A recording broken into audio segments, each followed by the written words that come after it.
We are on the road to Judgment Day 2004. And boy, last week, the episode for last week was perfect timing. We kind of got a little more perfect timing with this episode because of where it took place. As it says right there, the episode took place in runner-up city, baby. You know where the episode took place at? Chicago? No. It took place where the Indiana Pacers play. Well, it helps when you guys, you have to face a whole ass injured team. So A championship is a championship. It ain't even no, wins a win. It no, ain't even no, wins a no, win. Championship's a championship, baby. no. Unfortunately, this is not going to have an asterisk next to it. No. Yep. Sorry. It's as legitimate as the Lakers championship in 2020. Sam Presti needs a damn statue outside of Paycom Center. I'm saying that right now. Not only Nope. did he build a team that is ready to not only win this championship that they just won, but this could be the beginning of a dynasty. And not only that, they have, including the two they had going into yesterday's draft. Obviously, they traded one of them. They have 14 first-round picks in the next 4 or 5 years. Sam Presti is a fucking genius, man. I'll have you know that my Nets had 8 first-round picks yesterday. You made 5. What, you traded 3 of them? Did we? I thought we had 8. I guess we had 5. It said 5. Yeah, it said 5. Oh. That's pretty damn good. We drafted a bunch of scrubs. You don't know that. Sean Mark said, "Hey, fellas, I'm from New Zealand. I'm just gonna draft every international player available. We're gonna be the FIBA World Cup best." These guys may turn out to be pretty damn good. Anytime you can make 5 first, and Tro just froze up. Oh boy, we haven't even gotten to the show yet, and Tro's freezing up already.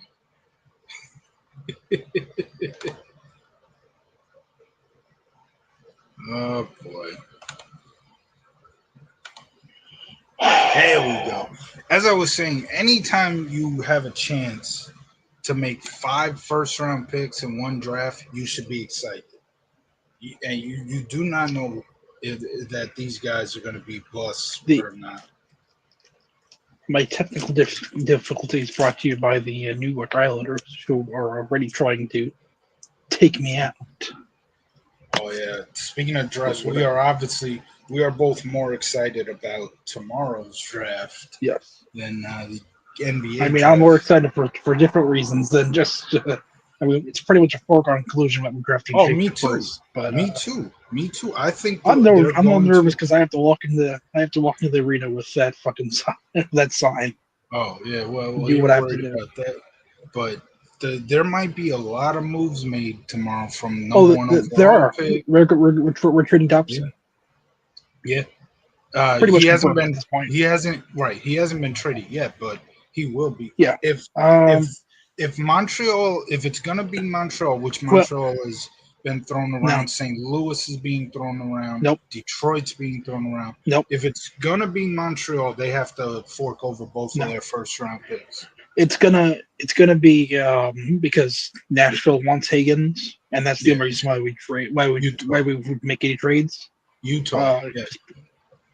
No, Nashville does. Hey, Utah. No, I'm saying the trade has to be Utah. Oh yeah, the trade has to. Yeah, it has to be. It has to be Utah because Nashville is big on Higgins. If they can't get, what I'm saying is, if they can't get Utah to fork over the fourth for Dobson, then you trade him to Montreal. You get both of their first, and hopefully you can flip at least one of them. If you have to do both, then do it. To one of those teams up there in the top two. Well, here's the interesting part. The draft is already done, essentially. What do you mean? They're putting in their. Well, they're doing everything kind of. So the way the draft is done now is that everything is not remote, but they're not centralized anymore. So, for Yeah, example, the our GM is speaking tomorrow at 5:30 at UBS Arena. yeah. So the picks have essentially already been made. Hmm. Which they said they're doing like the NFL draft, like how they do it, Hmm. so they can like get the war room reaction and shit. Yeah, But I feel like it's. I mean, we all know we're drafting. We're drafting first, and then everything else is. yeah.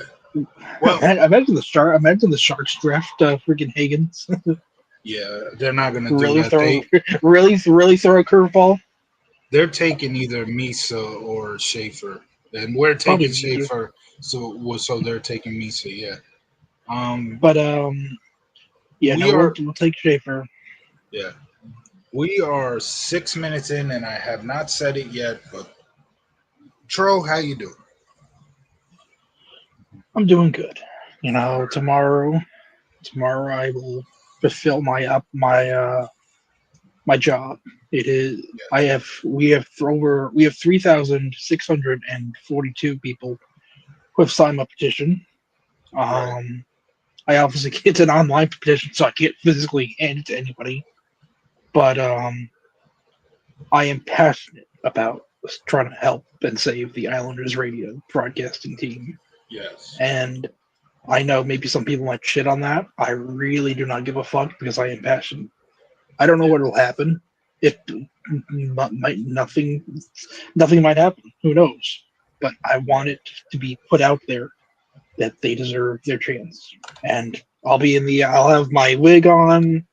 I have the jersey, and it's a green sign.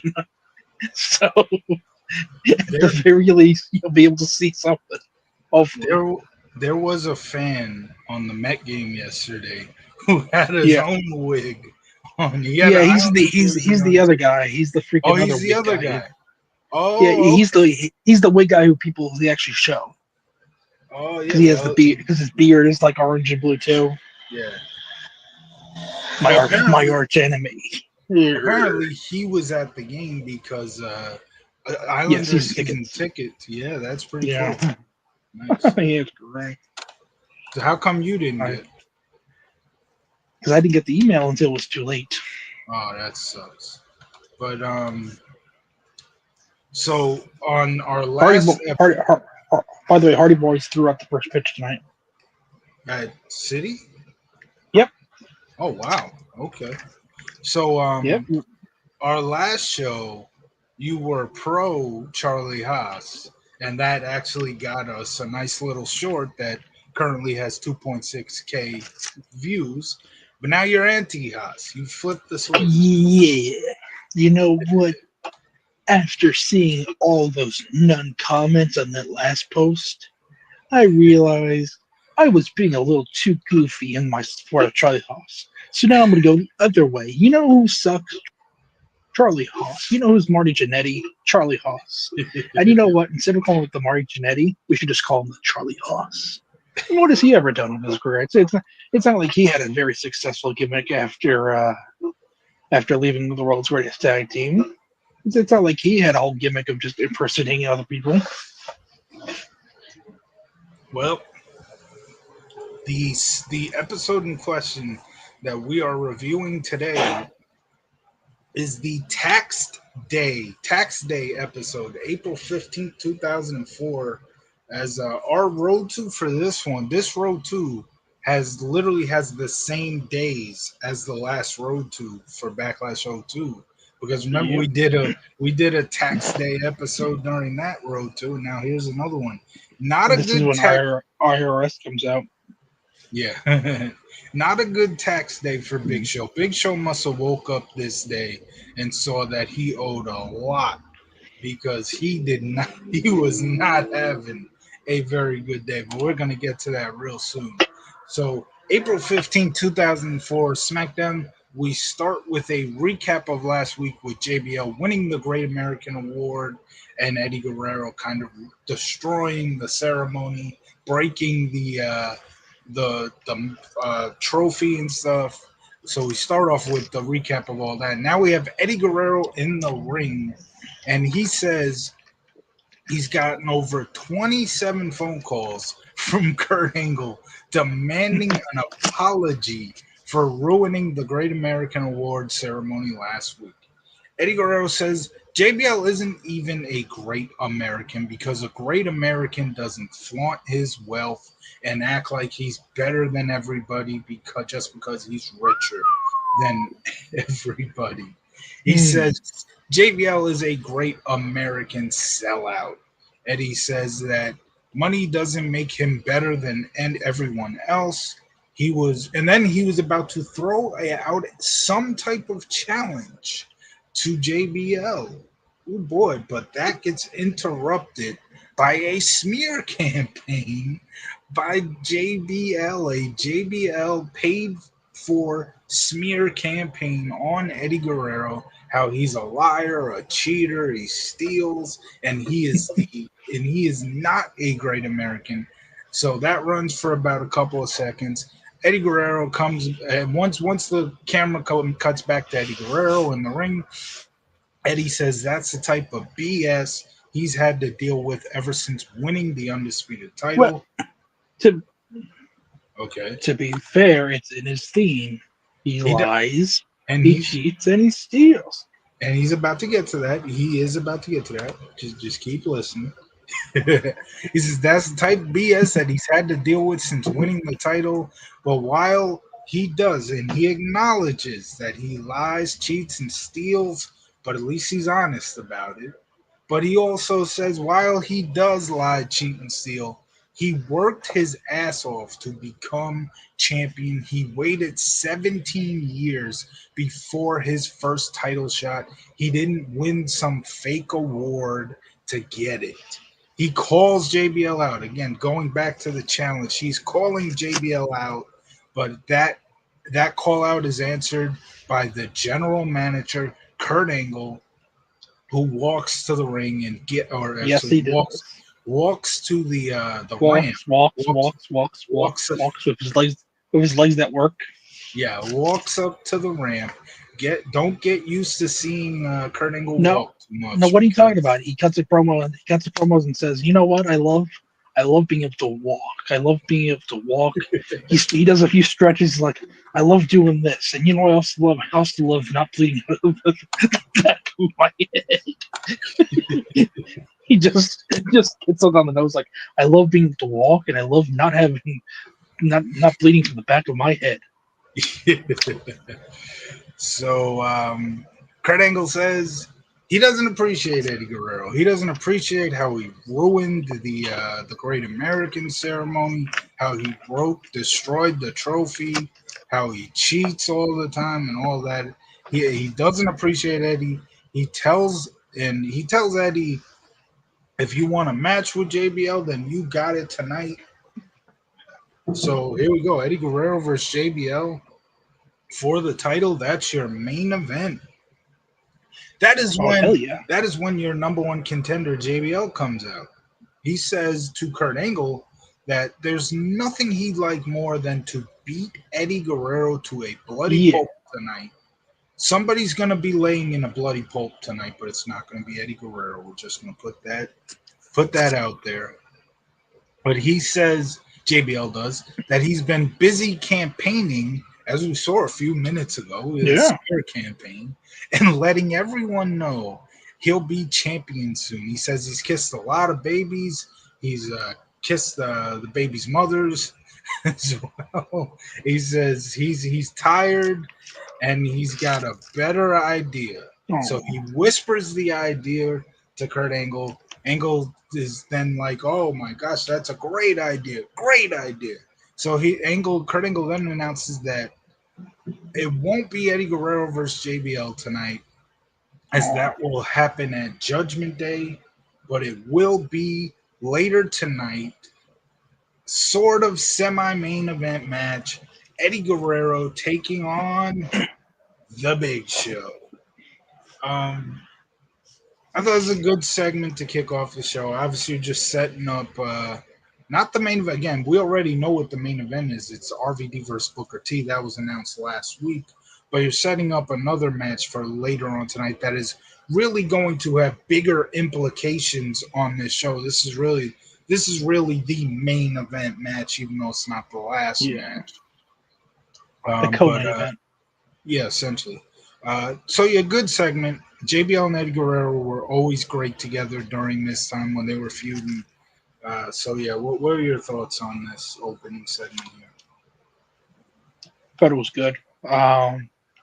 Frank, did you ever get tired from kissing babies and their mothers? No, no, but I mean, it's a very exhausting job. it's Yeah, very, I very mean, exhausting. it's so tiresome. That's why JBL stopped doing it.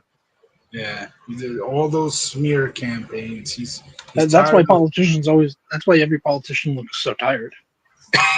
But they call him. They said Sleepy Joe because he kept them sleep. Freaking. That's all he ever did. He just kissed babies and their mothers. That's why he's always tired. um, Kurt Angle and JBL in Kurt Angle's office. They are essentially giddy about the match later tonight. They're like, "This is going to be great. Eddie Guerrero's going to get his ass kicked. Great idea." That's when Big Show walks in, and he's only got one question for your general manager, Kurt Angle. Is he getting a title shot? He being Big Show. Is this a title match? Kurt Angle essentially says he just needs somebody to teach Eddie Guerrero a lesson, essentially meaning that, soften him up for JBL. And that's when Show is like, well, is it a title match or not? Angle says no. This angers Big Show. He says that Angle and JBL, you guys want me to do your dirty work. And Show says he will give his word. He's confident enough that he can get this done and beat the living shit out of Eddie Guerrero. He's so confident that he gives his word that if he doesn't win, he'll quit. He will quit Hmm. if he does not beat Eddie Guerrero tonight. Oh boy. And that is when he leaves the office, and Angle and JBL just continue to seem giddy about the situation. Like, oh, he's confident here. He's gonna beat the hell out of Eddie Guerrero. Now we have I thought this was good here too. Big Show It's again. He was so angry here that with them doing that, they're Eddie and or excuse me, JBL and Angle want Big Show to do their dirty work, soften up Eddie Guerrero for Judgment Day. It angered Big Show so much that he was like, you know what? If I don't win this, I quit. What are your thoughts? I thought that was great. What are your thoughts here? I thought it was good because it's showing almost kind of face tendencies, like just kind of Right. planting the seeds of a big show face turn. Not that he's confident that he's going to still kick Eddie Guerrero's ass, so that's kind of like where the heel part still comes in. But he's like, guys, why am I doing your dirty work for you? Give me a title shot at least. Well, any thoughts of a Because big he's go been ahead. doing because he was basically Paul Heyman's freaking lackey, and Yeah, that didn't get him too far. And now he doesn't want to be lucky for Kurt Angle, someone who probably doesn't have as much respect as he did for Paul Heyman. right. And any thoughts of Big Show turning face on this show? End it after everything that transpires after the Big Show Eddie Guerrero match, but we will get to that later. First off, though, we have another Guerrero in a champion versus champion match. John Cena, the United States champion, and obviously he's the Guerrero in this situation. No, I'm kidding, obviously. Taking on, Cena Guerrero. he is taking on Chavo Guerrero, who is your Ooh. cruiserweight champion, with Chavo Senior, not quite Chavo Classic yet, in his corner. This was a fun match to kick off the match part of this show. Um, Cena gets the win with the FU. Again, crowd was into it. Yeah, John Cena in the ring. He's in the ring with Chavo Guerrero, who uh, once was not. I don't know if he is or not anymore, but he once was not a big fan of John Cena. I remember like the night before Money in the Bank 2011 when everybody was going so crazy, still getting so excited for that match. Chavo was like, "Well, it's John Cena. The match is gonna suck." He said something towards that effect. And then Cena and Punk went out and put on one of the greatest matches in WWE history, which is hilarious. But yeah, it's It's funny to pretty see. ironic Chavo saying that. Yeah, it's funny as hell to watch these two wrestle each other after knowing that that went down once upon a time. But a fun match here. I give this 3.5 stars. Again, Cena wins with the FU. What are your thoughts on this match here? Thought it was good. Cena's pretty good in the ring, and Chavo's Chavo. So I will say this show it wasn't match heavy, which that is good, but there was a lot of the match that they gave us were good. They were good. They yes, weren't long, although Big Show and Eddie Guerrero was pretty long, but it was still really good. And there was only one long match, and most of the matches were good, but it still didn't take away from the storyline aspect of the show. That's one thing I really loved about this show. Um, we have a recap, and they did this throughout the night, which this is something that WWE would do every occasionally once in a while at this time, where if they had a big main event, they would show recaps of the build up to it throughout the night. Why they did it here with Booker T and RVD made no sense to me because it's not like this was a blood feud. And this was it really started to be truly built up last week. So you think you're special? I don't understand why this got the recap build up. The one my favorite recap build up throughout the night was one I was there for. It was the first ever WWE live event I went to. Um, June 23rd, 2003 Raw. Main event was Kane and Triple H. And they throughout the night recapped the build up of that. That match deserved that. This match, I don't understand why I got that. But first recap of the build up to Booker T vs RVD is essentially some of the highlights of the first show, the first SmackDown after the draft between both Booker and RVD. Next segment, this was funny. Rene Dupree is on a date. Ooh, He's on a date with guess who? Fifi. He's on a date with Fifi. He Oh tells boy, Fifi, he's into bestiality. Oh oh my. my, oh my gosh. He tells Fifi that next week will be the debut of Cafe de Rene. Yes, Rene Dupree's podcast title was once the title of uh, of a Piper's Pit type segment starring Rene Dupree. And He had the his first podcast. yeah, yeah, well, his guest host will be none other than Tori Wilson, who, as Rene Dupree says, is not as beautiful as Fifi. To which I would say, is Rene Dupree high? I don't know. Have you ever seen Fifi? Yes, I'm just Fifi saying. was in the segment, and no, Fifi is not more beautiful than Tori I don't Wilson. know. Fifi's right there.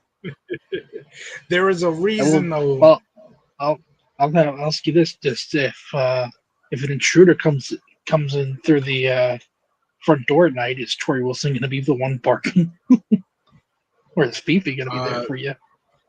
that's an Who's going to interesting. protect you? That is an interesting, unintentional foreshadowing. The Raw rebound with a woman barking, but okay. I'm just saying, an intruder comes to the door. They hear Tori Wilson barking. They're not going to be Oh, intimidated. They hear Fifi barking. Tori would protect me. Tori would absolutely protect me. The intruder wouldn't want that smoke from Tori Wilson, and they know that. But I don't was know. that? Fifi's a dog, so Oh, and Tori being the guest host, the guest host. There's a big reason for that. that we are going to end up seeing later on in the show. So we will get to that soon. Um, this was a really funny segment and a great way to debut or announce the debut of Cafe de Rene, which will be going head to head with the the highlight of the night, which is still going on over at Raw. There you go. Cafe de Rene versus the highlight of the night. What are your thoughts on Dupree on a date with Fifi? I hope they work. I hope they make it work. Oh boy. History of we have a little bit of history of Eddie Guerrero and Big Show too. We're building up. We're recapping the buildup of every match on this show tonight. A Why don't we? rewind Why don't to we have a build? Why didn't we have a build up to Chavo versus Cena? I don't know. I mean, you can start right away Exactly. with the what was the map? The parking lot brawl where Chavo attacked Yeah. Cena. That was Chavo's return. Um, Exactly.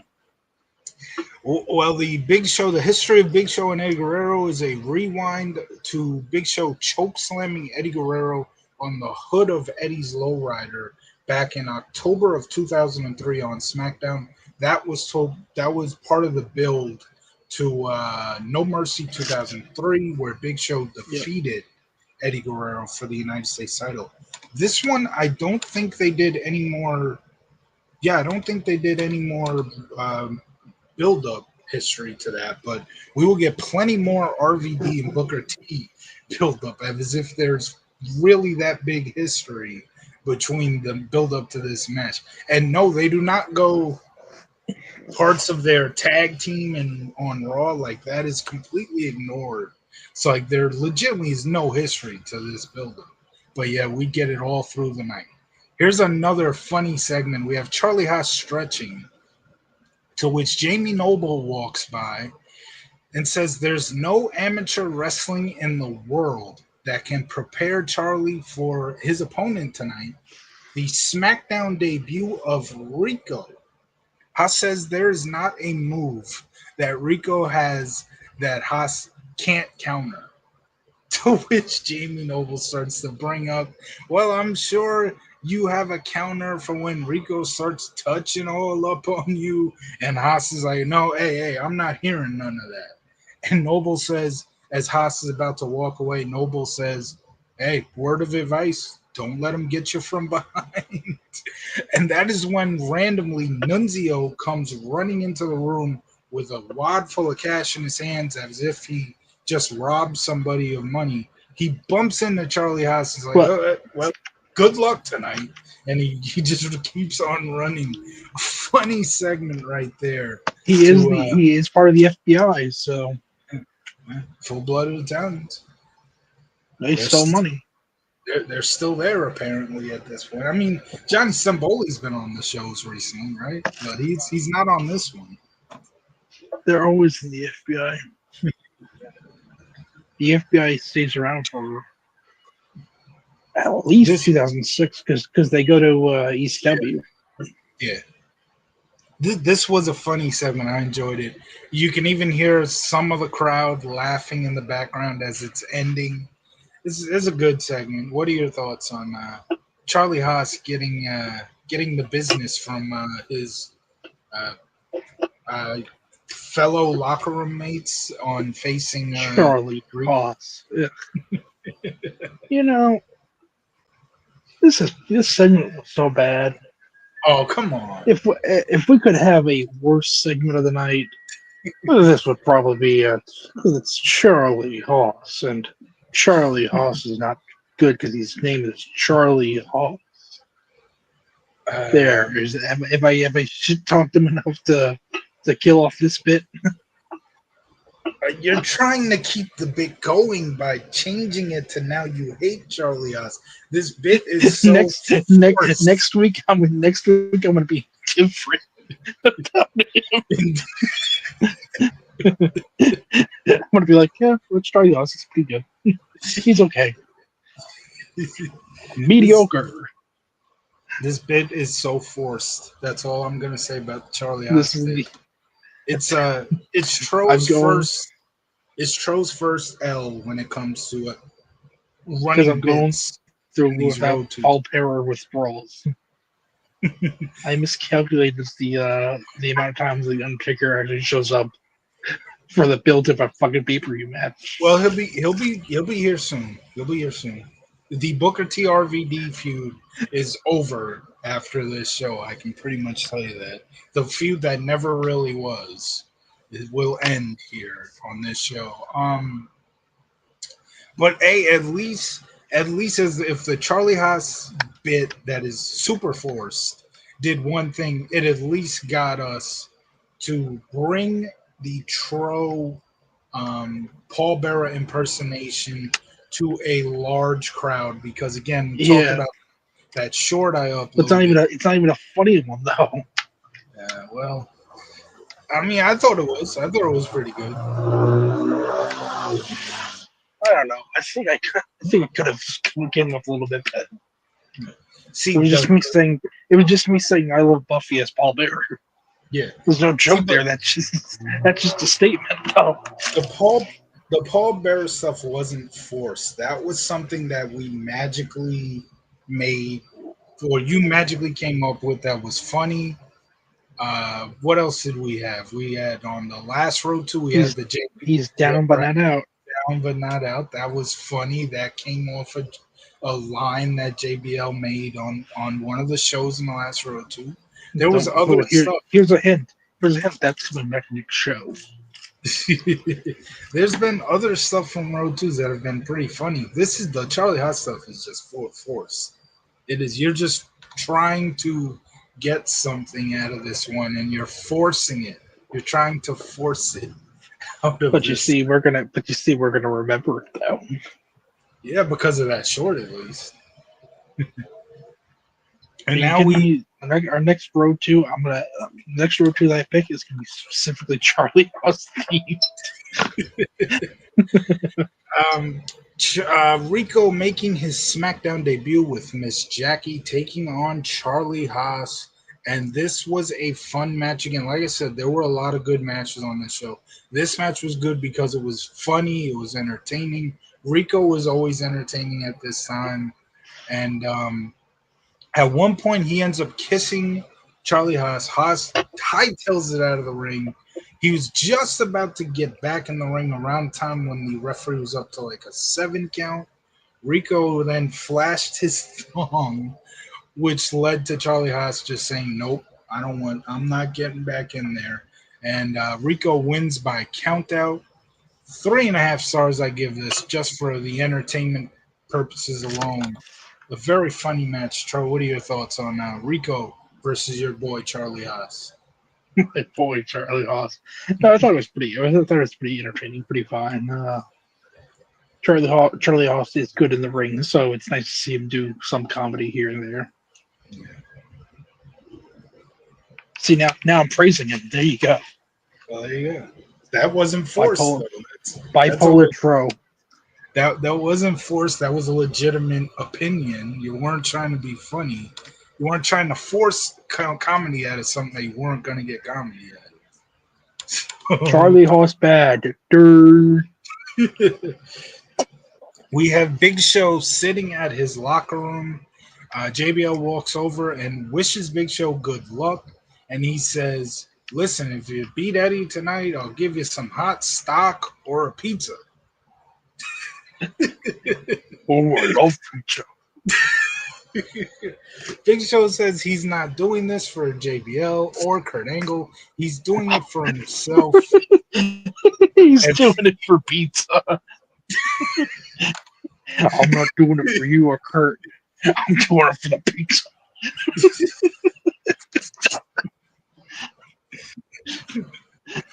He's doing it for himself as he gave his word. This was a good segment. Just we're building up to what's going to happen to Big Show at the end of the night, which is the big story of the night here. JBL just being the slime ball that he is, trying to offer Big Show hot stock or pizza. A New York slice pizza, mind you. Yeah, there you go. Not a Texas There you pizza. go. He No. transplanted Texas, now in New York. He'll even teach Big Show how to fold the pizza like a true New Yes. Yorker. Yes. So, what are your thoughts on this little backstage segment? I thought it was good. It's always interesting to see like people who JBL will eventually feud with, him Yeah, interacting with them. yeah. That barbed wire steel cage. There was pizza hidden into the barbed wire. Yeah, that And was there that you wasn't real that wasn't real barbed wire. That was just pizza.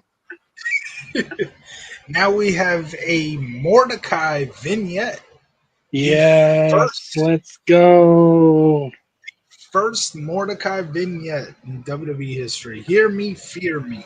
And I know it was the first one, well, for a couple of reasons. We've obviously been doing every show building up to this pay per view, and we have not seen the vignette till here. But also, right after it happens, Michael Cole is like, "What the hell was that?" So Now obviously, I can assure you that my Mordecai love is not forced. This guy is great.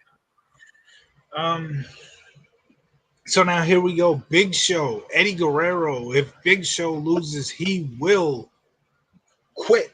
But if he wins, he gets pizza and hot stock. For the pizza.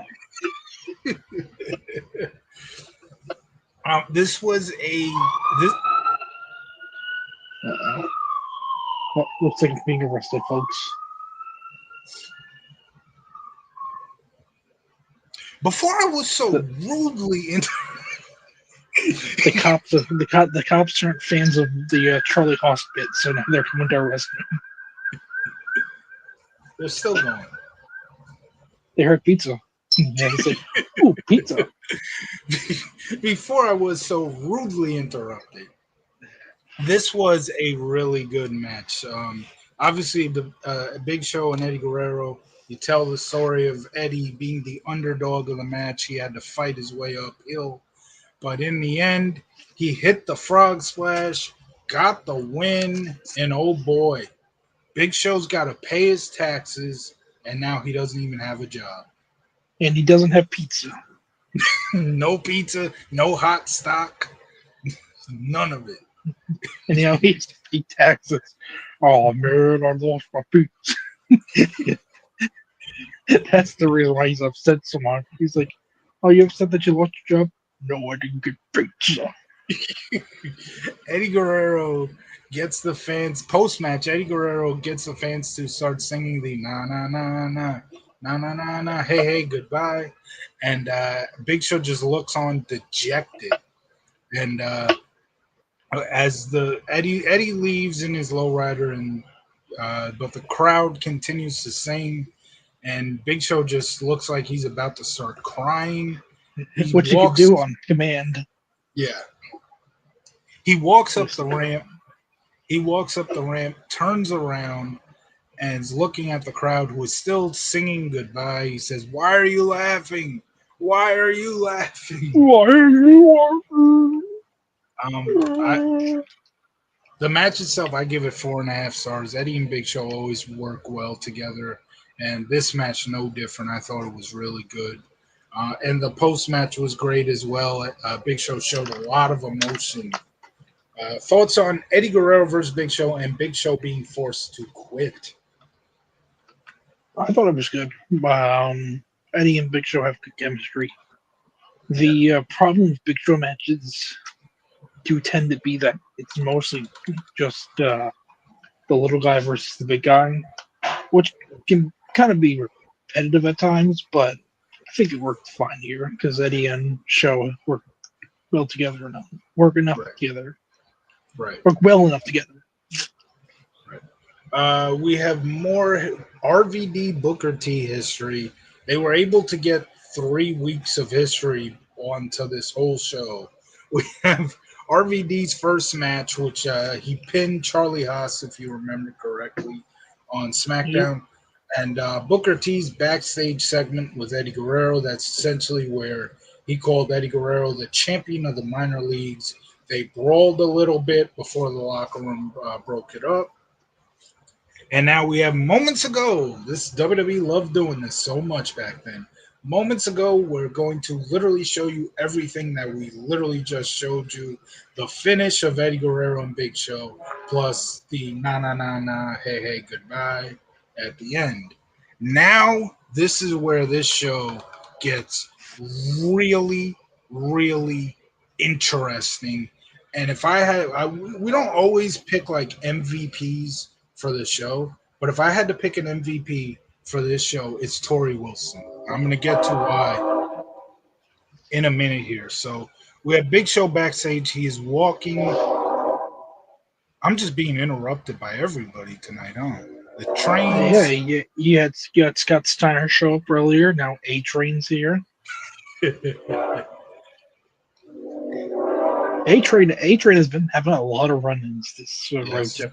And he has nothing to do with this road to. He was But on hey, Raw. He's here to say goodbye to Big Show. Yeah.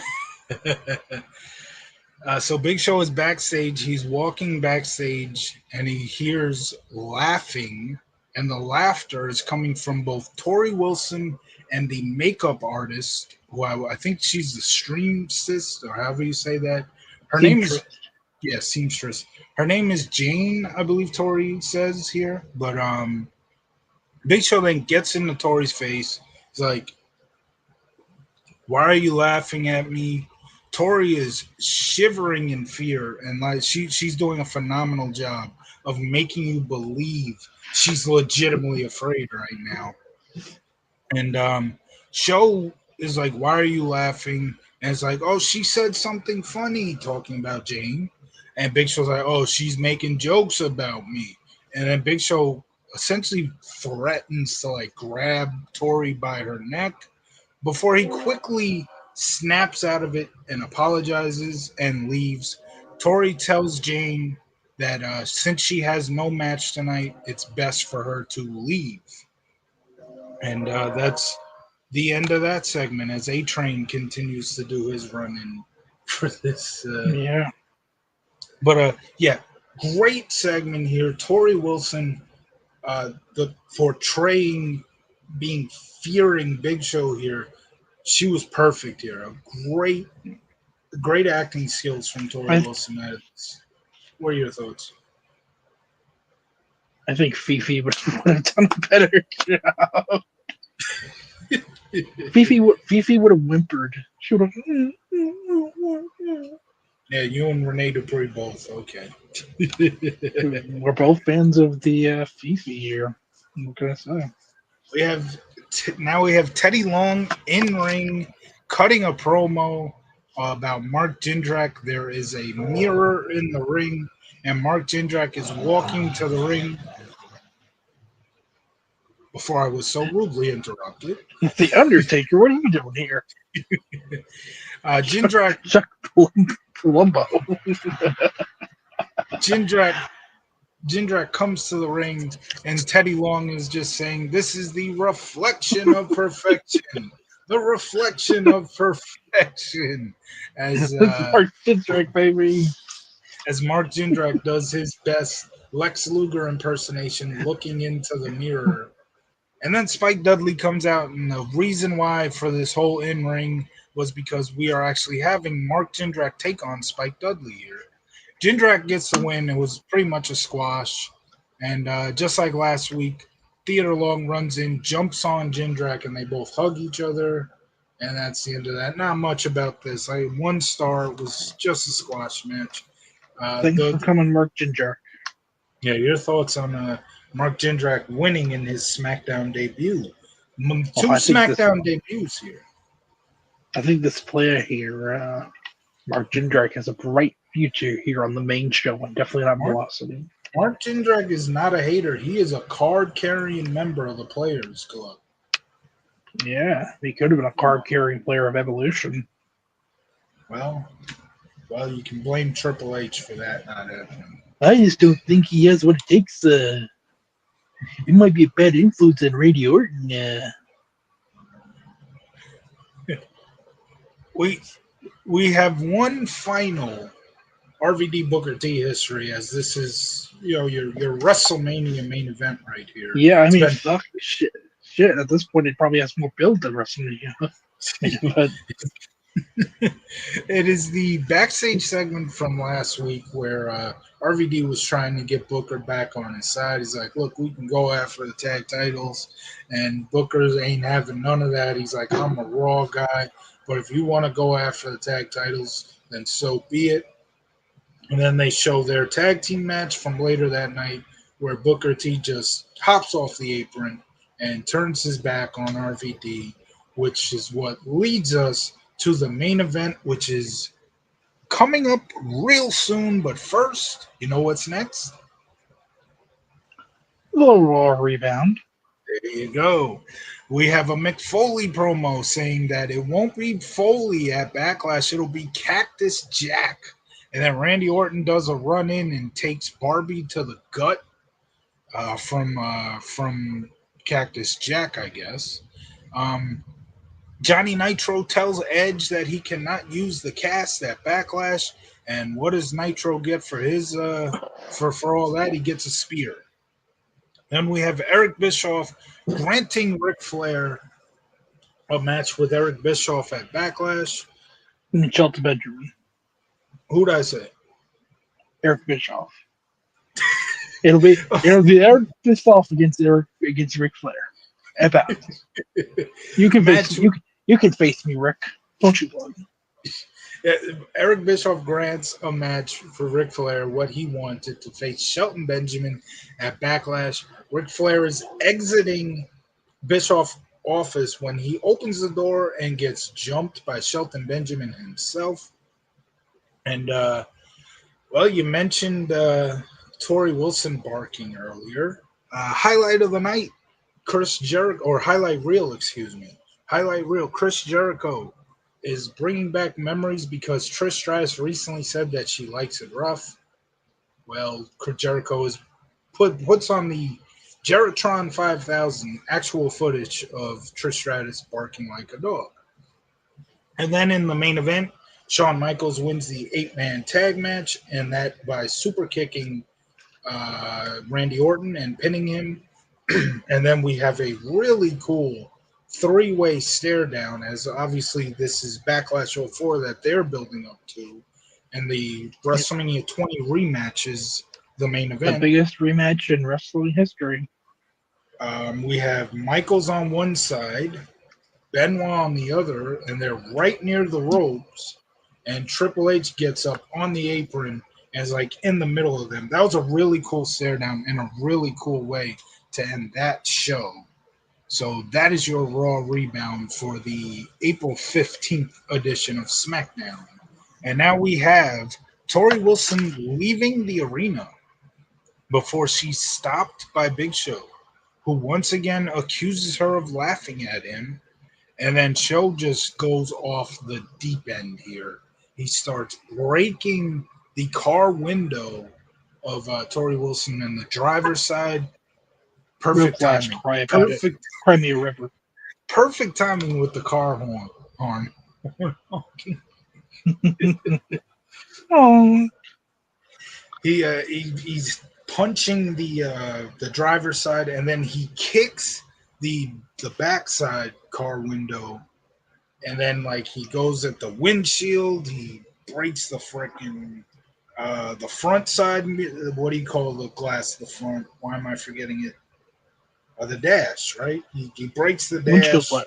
Windshield. Yes, he breaks the windshield, and then and at this whole time, Tori is just begging him to stop again. Tori just doing a tremendous job of making you believe she's fearing for her life, which obviously in real life, in a situation like this, no matter who you are, a 500-pound guy like Big Show is doing this to your car, you'd be pretty scared. But go ahead.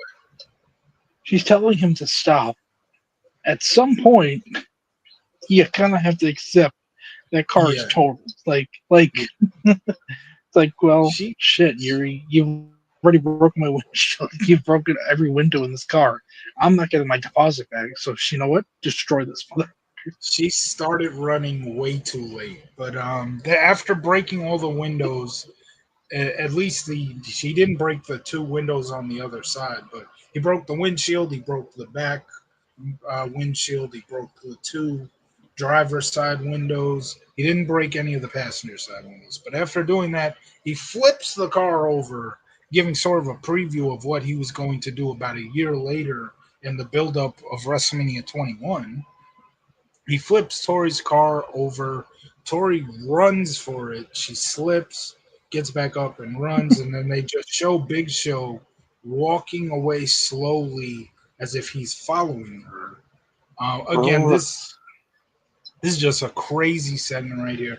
Big Show showing a ton of emotion going off the deep end. He was great here. Tori Wilson, like I said, she was the MVP of this episode. She showed a ton of fear, great emotion out of her. You believe she's legitimately afraid here. But what are your thoughts here on this segment? It's good horror. It's a Yeah. good horror trope of course, she runs too late. And when she starts to run, she trips. Just like your normal type of horror tropes. And Big Show is fucking giant, who Tori Wilson should, in theory, be able to outrun by speed walking. Yes. Following her. You see, this could have all been avoided if Tori Wilson had pizza in her trunk. This is why you have to have a pizza. Or hot stock. Yes. You see, this is why you have to have an emergency pizza on you at all times. Yeah. You never know. You never know when the Big Show's going to come to your car and try to break it. You just give him a pizza, he'll calm down. Or hot stock. Hey, if you hit it big in the stocks, you can buy a bunch of pizza. Yeah. JBL should just explain that. You get all that hot Well, stock. if you buy here's some good stocks. Think about this. You can make think about all the pizzas you can have. So I do want to mention too, this was a sad week in WWE history.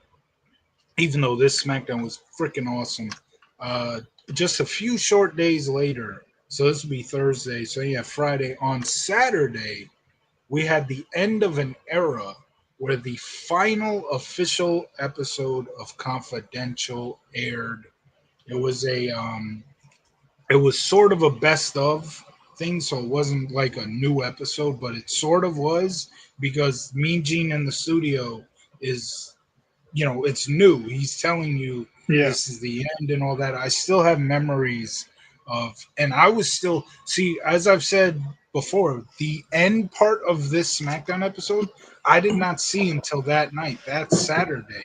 So you're seeing, like, I'm seeing this as like an 11-year-old, a 12-year-old watching what I seen there, and that shit had me I saw that on Velocity, which was right before Confidential. So I was sad as hell after seeing that. And I remember I was not happy again until the very end of that Confidential, where as Mean Gene is closing up the episode, the stagehands come in and start taking down the set. And Mean Gene's like, "Oh, I'm not done yet. What are you guys doing?" And that actually made me laugh. Go ahead. They then changed it to MSG Classics. Yeah. WWE Classics at MSG. Yeah, do you remember those? I don't, honestly. So I don't know how long they ran, but for a short period of time, MSG Networks would have Mean Gene at the same set as Confidential, I'm pretty sure, or at least where they did 24/7. Yeah. That 24/7 desk, and they'd have him introduce an MSG Classic match. Like I remember that was the first time I saw Kane versus Triple H for the mask for his title. Oh wow! I would have loved to see that match in 2004.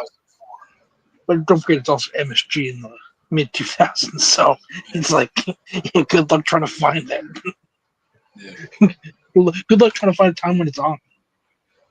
Yeah, no.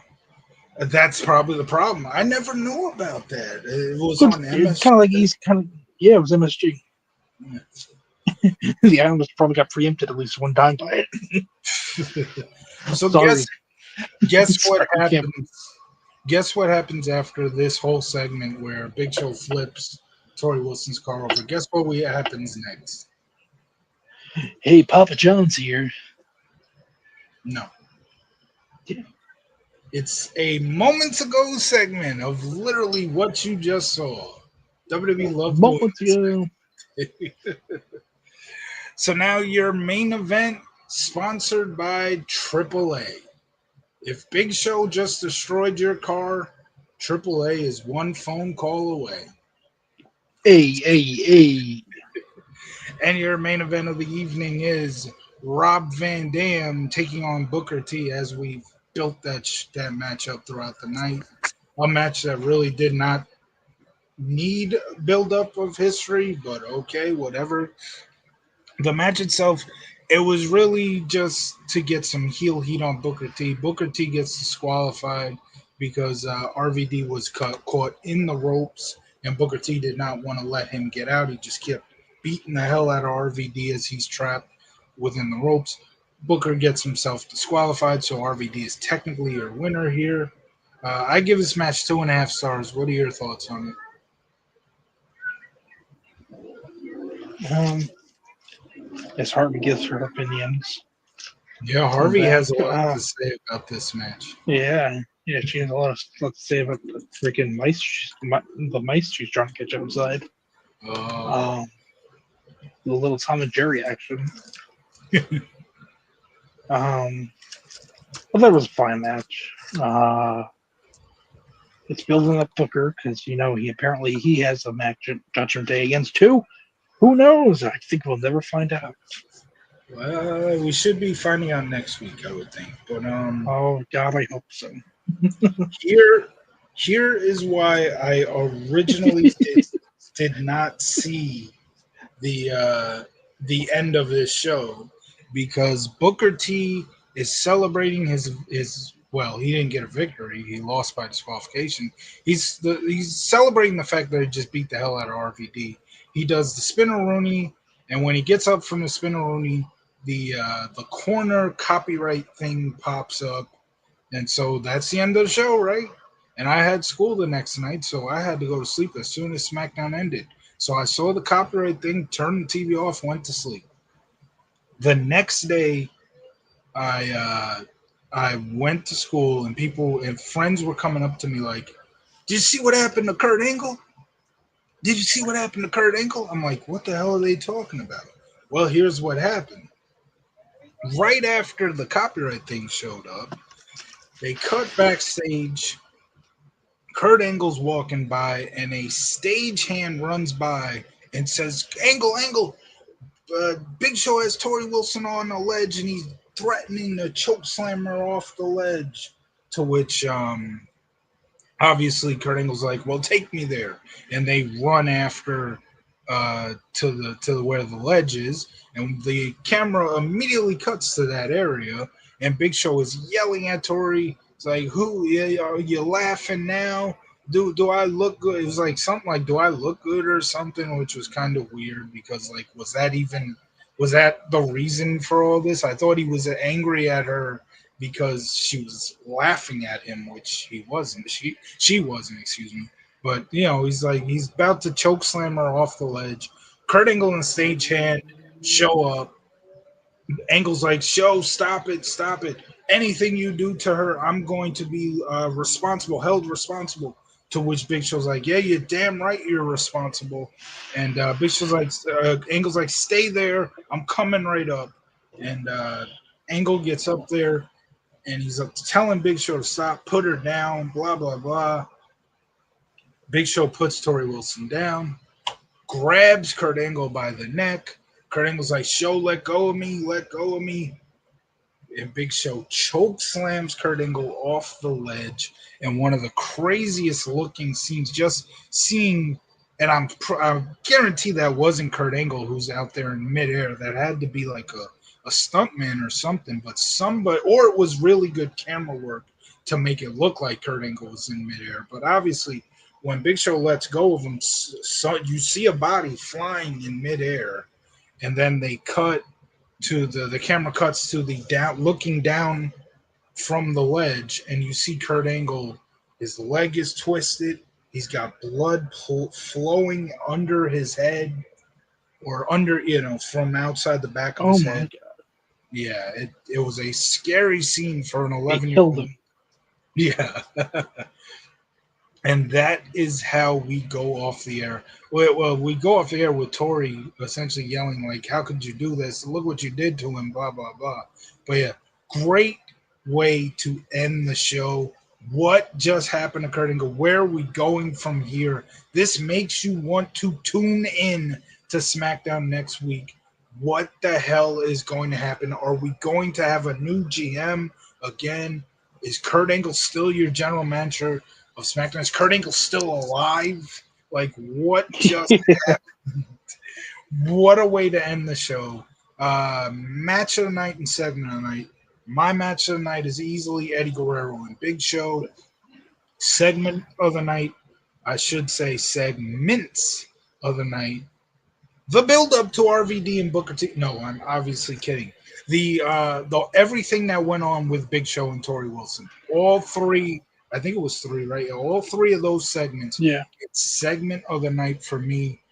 Match of the night and segment of the night. Go. Match of the night would be, I guess the main event would be match of the night, and segment of the night would be Big Show murdering Kurt Angle. Now, to be fair, Kurt, you should have watched the show. You could have talked Big Show off the ledge. All you had to do was offer him a pizza. Big Show, don't throw her off. This like turns into, because remember Kurt's pizza ad. Yeah. After I got pizza. No, he's like Big Show puts him there like, oh, you know what? That's okay. Kurt Angle has a box in his hand, a box of pizza, and JBL's standing right next to Kurt Angle with papers in his hand. And Kurt Angle's like, Big Show, put her down. We got pizza and hot stocks. Big Show's like, okay. Okay. And that's how they go off the air.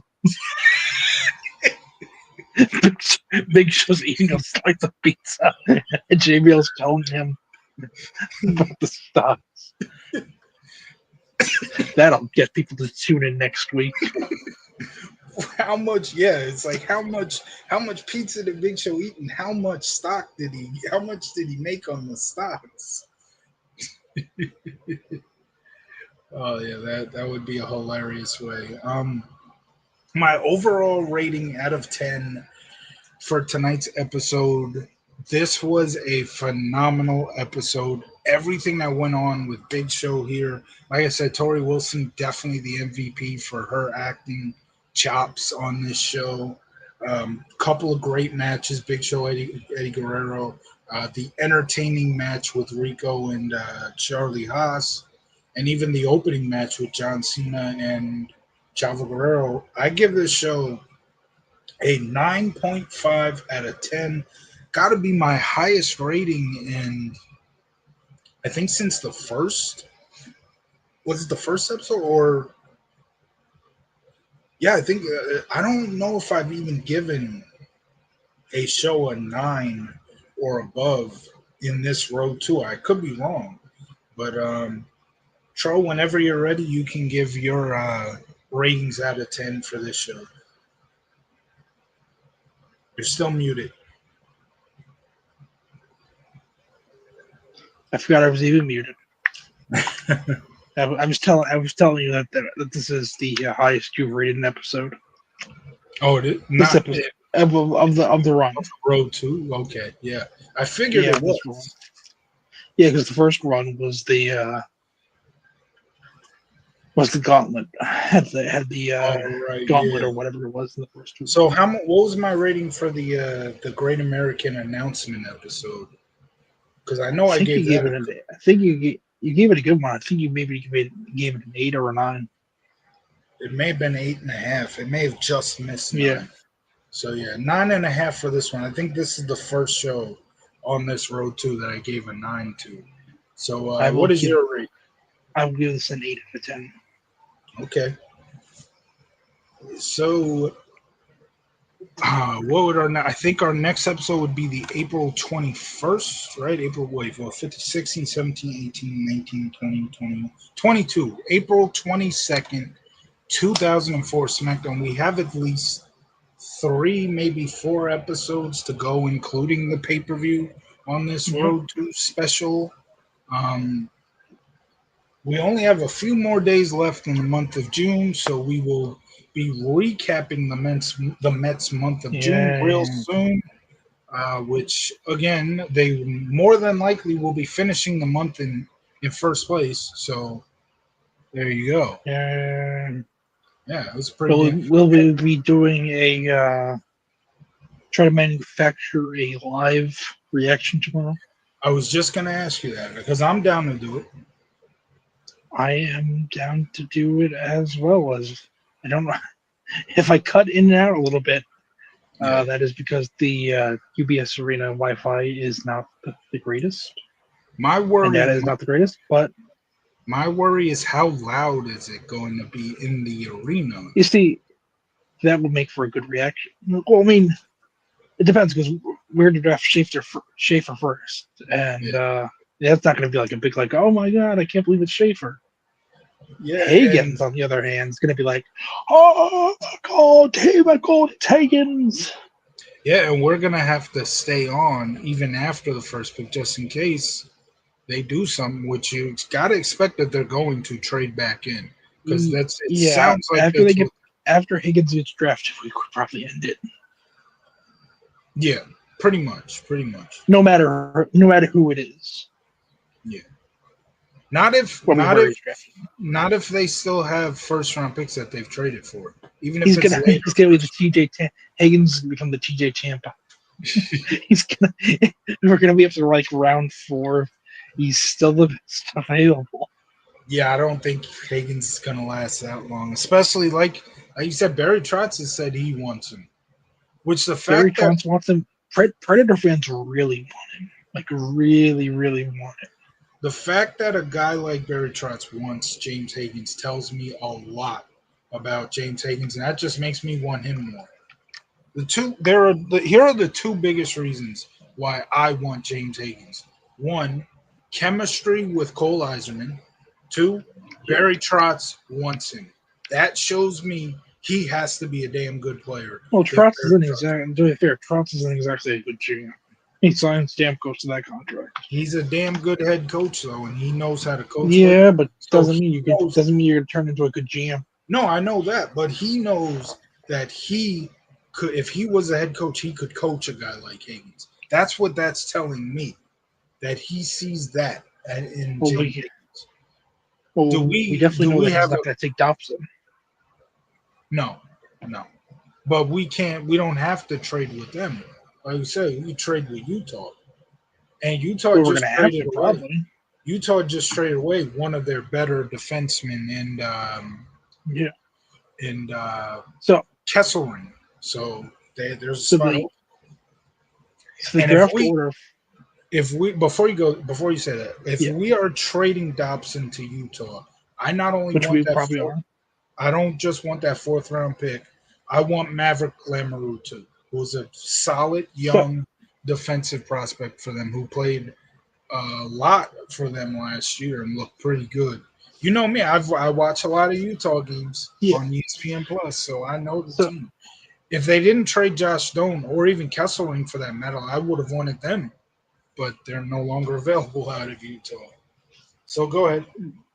The pathway to getting Higgins is a simple enough path. You can draft him first overall, which would be a stupid decision, a pretty horrible decision. Not doing that. You could in theory trade with San Jose, but that'd be even stupider because you don't have anything to really make it worth them. San Jose is not trading attitude. Yeah, and at that point, at that point, if if you're passing, if you're trading up to number 2, if you're Islanders, then you're not taking Hayden either. There either. You're probably taking you're taking the other guy. Yeah, which would be pretty cool to get the first two picks of the draft. Third option is obviously trading with the Blackhawks, but I don't think the Blackhawks are going for Higgins. Yeah, and I don't think they're in. They're still, while they have made some good moves. Getting the goaltender from Florida was huge for them. They're still not in win now mode just yet, so I don't think they're gonna pull the trigger on a deal for Dobson. Like getting the third overall pick would be great because you can just take Higgins there and not worry about Nashville. Yeah. But Utah's the only one that makes sense that would keep us from keep Higgins from falling to Nashville. Yeah, because Higgins will fall most likely to Nashville if he's not picked in the top 4. Yeah. Because we're not taking him. San Jose's not taking him. I don't know who the Blackhawks are taking, and I don't know who the Mammoth would be taking. You get ready saying Mammoth. Don't keep on calling them Utah. They're the Mammoth now, Frank. Should have been the Utah Hockey Club. They'll never be that. I mean, the Utah Hockey Jazz. I mean, see, you need to get your silly names right. It's not a silly name. That's an actual name. Utah Jazz. There is an actual team. Oh, damn. You and your fairy tales. But that is the pathway. We would probably have to trade Dobson and another pick, later round pick, and maybe a prospect. So here's part of the reason why Nashville fans said they didn't want Dobson when I put him out there. They said they don't want to deal with the salary. They don't want another defenseman who they're paying a lot of money to. Yeah, because they got Sergachev, which was a great pick. But with that said, the salary cap is going up. Yeah. So, and they're also going to be playing 2 more games, not this season, but following season. Oh yeah, I saw that with the new collective bargaining agreement. New CBA, yeah. Which is pretty interesting. I don't know how they're going to make. I don't know how it's going to really work. I guess they'll just add one more home game, one more away game to each schedule. I love hockey so much. I said, let's bump it up to 90. Like, come on, let's get more games, man. Come on, bump it up to 90, man. Well, people are getting pissed off now because they're like, well, that just guarantees that every finals will now go to June. So they don't like that. They want the season to end in May. I say prolong the season as much as you can. It's my favorite sport, man. I love hockey. I say I love hockey. I just hate the season. Nah. I just hate that it comes during winter. I hate winter. Yeah, I get that. I hate winter too. Yeah, that's like the downside of loving hockey. It's like I love hockey. It also means winter's here. Yeah. But like I said though, if we are trading with Utah, it can't. Then it's Dobson. It can't just be for the 4th overall pick. We need more, and I would hope that one of the other pieces in that deal is the young defenseman Maverick Lamoureux, who's a solid player. See, I don't think so because Dobson's not that. Dobson is okay, but he's not that good. See, I disagree with that. We're talking about a guy who put up. That's why you have to throw in another prospect. You have to throw in a prospect and the pick. Yeah, because he's good. We're talking about a guy. But Noah Dobson isn't a prospect really anymore. He's an established player. No, he is. He's a very good established player. He put up a 70-point season not too long ago, and he's still very, very young. He can. What are you doing for us now? He had a good season last year. He didn't have a 70-point season, but he wasn't bad. Here comes the problem with Higgins that a lot of people are pointing out. Like it's kind of the honeymoon phase hasn't ended with Higgins because we haven't even drafted him. Yeah. But it does become the issue of we're giving up this much for this kid. He better deliver. Because for as much as we love that he's an Islander fan, he grew up an Islander fan. If we trade Dobson in this pick and that pick, and the kid does not deliver and does not develop into something good, that he's gonna experience a pushback Yeah. because he's already not exactly the most popular. He's not exactly like the tippy top prospect anymore. So people are all already kind of iffy. Someone compared him to Oliver Wall Street. I'm like, oh God, no, please. Don't be Oliver Wall Street, please. Oh We yeah, don't need another Wall Street. I forgot to mention. Normally we start the show with sad news when there is sad news, but I actually forgot to mention this. Do you remember the defensive end Chandler Jones? Yes. Yes, he played. He played for the Cardinals, the Patriots, and I think the last team he played for was the Raiders. Apparently, he was in a tragic car accident that he himself did not survive. So he passed away. 33 years old. He's legitimately my age. He's only Yeah, 33 it years sucks. old. It definitely does. So rest in peace to Chandler Jones. But yeah, definitely some sad news. We were gonna start the show with that, but Yeah. I had totally forgotten about it. Um, yeah, we got the Mets recap in July 1st, probably right around then. Um, Draft reaction tomorrow. The Hardy Boys on City Vision. Look at Yeah, that. that's right. So, which makes me, I guess TNA must be running a show in the area. Yeah, well, Slammiversary. Oh, that's right. Yeah, next The month. Hard I keep on forgetting. the Hardys are in TNA. Yeah. Shows you how much I care about pro wrestling today. Yeah, they're in TNA. I totally forgot the Slammiversary's next month at Yeah. UBS. Yep.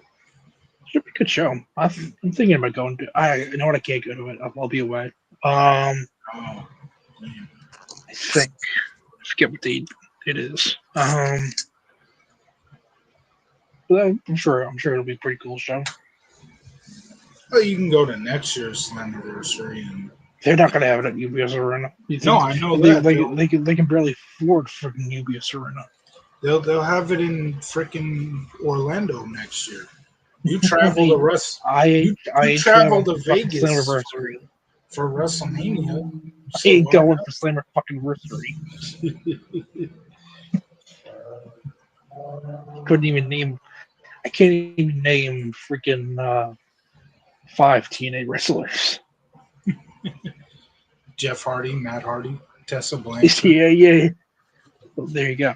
Joe uh, Henry, Joe Henry, Mo- Moose. Moose. I think We is both still we TNA. both thought of Moose at the same time. Eddie Edwards. That's Eddie five right there. Edwards. That's five right 5 there. right there.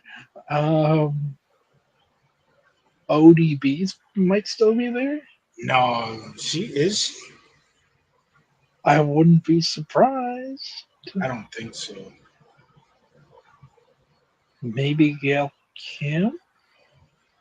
Maybe James Storm. Um, Where's Bubba nowadays? Bubba's on Busted Bubba's Open. doing He's not there. podcasts. Yeah. Yeah, he's doing Busted Open. He's not there. He's also in WWE stuff. So There's actually some interesting news with Busted Open.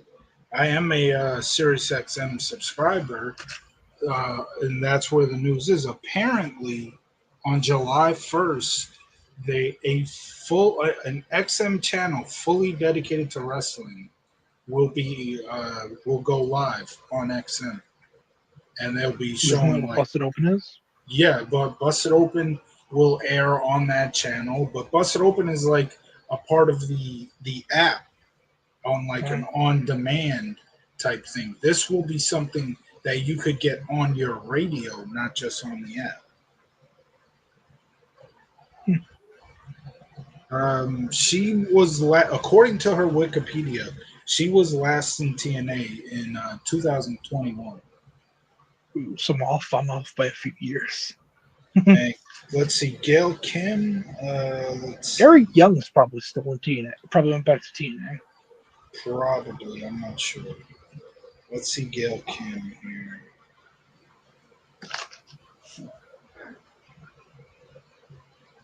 Gail Kim. Yeah, she might be training them down there in TNA.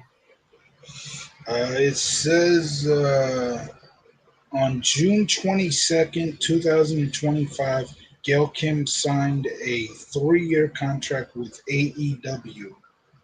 Uh, so there you go. Gail Kim is currently Well, in AEW. that is definitely not TNA. She was actually fired from TNA on March 25th, ending Oh her my God, that's right. ending her 14-year tenure with the company. Yeah, that's right. And They fired like a shit ton of people. And then, according to her Wikipedia, on June 22nd, she signed a 3-year contract with AEW. That's a good pickup for them. And if you believe that, I got a bridge in Brooklyn to sell you. What? If you believe she signed with AEW, I got a bridge in Brooklyn. I mean, I'd believe it. Sure. AEW, she's still good in ring. The last thing on her Wikipedia is that she was fired from TNA on March 25th. You know, but I could totally believe that she'd sign with AEW though. Yeah. That's why I believe it. It seems like very plausible. Yeah.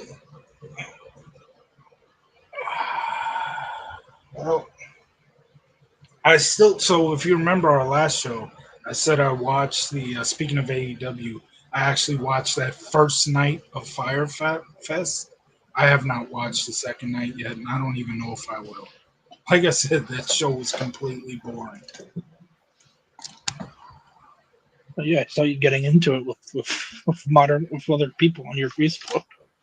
That happens every time I bring up wrestling today's products. Yeah, and part of me is like, I must defend the modern product, but it's like talking. There's no point in me trying to defend the modern product to Frank. He's gonna stick it. He's gonna be stuck in his ways. I cannot. There is no point in arguing with this man. Why would I change my opinion? Well, that's what I'm saying. It's like there's no point. There's no point of really arguing with me about modern wrestling. If you don't like it, you don't like it. I can't change your mind about it. It's all subjective. You're arguing opinions when you are. Yeah, that's why I don't understand. I don't understand why people expect you to sit there and be like, you know what, you're right. I like it. Like, no. What are you talking about? It's subjective. Like if you don't like it, you don't like it. Exactly. I'm not a big fan of the Attitude Era, but you don't see people be like, you don't love the Attitude Era. I'm like, right. I would never say that to you. I don't. Little overrated. Bit overrated. That's your opinion, and there's nothing wrong with that. Everybody's entitled. That's your opinion. That's why you'll never be on the channel again.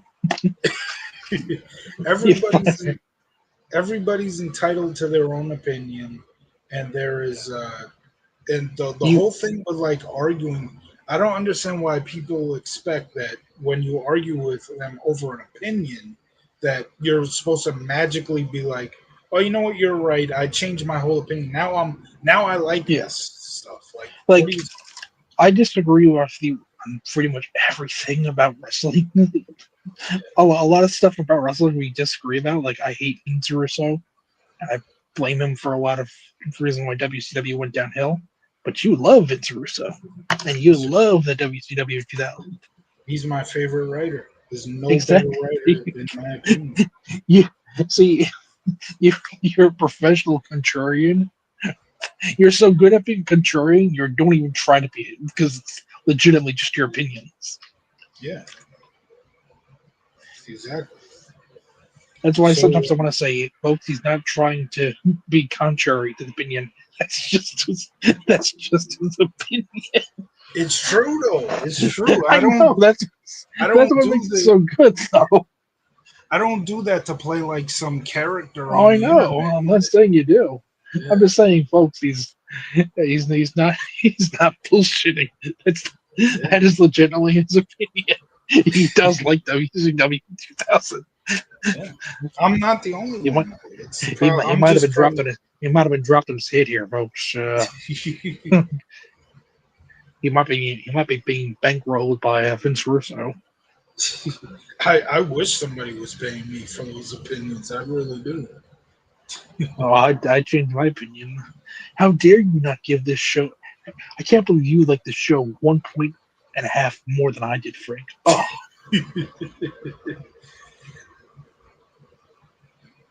All right. unreal. So do you have any more thoughts? Any final thoughts on Nope. the April 15th? Okay. So that's going to be it for us tonight. Like I said, we will be back. Well, I guess we'll be back tomorrow with the draft coverage. But Yeah. in terms of doing the April 22nd, 2004 SmackDown, not sure when we'll be back for that, but it'll be sometime soon. So Yep. thank you to anybody who's watched. If you enjoyed it, please like and subscribe. And we will see. Well, any any Islander fan, we'll see you tomorrow for the draft. Yep.